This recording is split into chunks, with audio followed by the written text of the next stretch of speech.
Yeah, just keep going from here, fellas. Go ahead and roll tape, guys. Make sure you get the close-up and don't make no assumptions. Wolf, you know it ain't no good with the bottom. I got bass speakers bigger than most people's automobile. Yeah, don't make no assumptions though. Because this is like a blues-based tune, but usually when you say you're gonna play the blues, you think, okay, I assume it's gonna be sad, or it's gonna be dark, or it's gonna be lonesome. I don't think there's a lonesome bone in the Van Halen body. Van Halen fans have decided they have already enjoyed the show, what, about 3.5 weeks prior? Van Halens are the ones who, historically, perhaps even medically, figured out that the tailgate, in fact, is the most important part of any pickup truck. Oh yeah. I'll tell you a story about Assumption.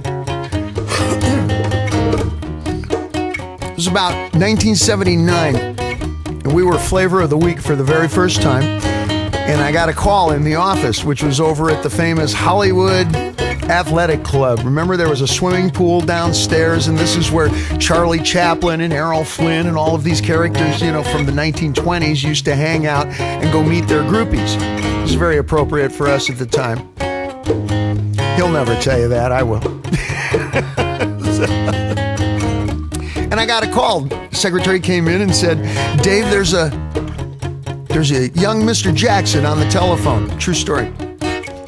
And I took the call, and in a very quiet, demure voice, he said, David Lee, I'm going to cut to the crash.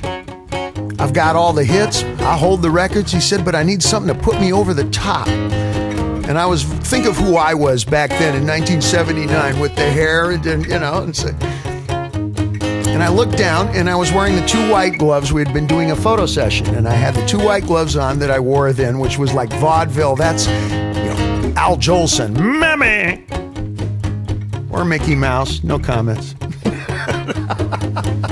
I can read thought bubbles, kid. I've been in this cartoon a long damn time. Yeah, that's right.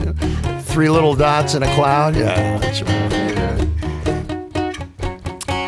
And I said to him, I have an idea.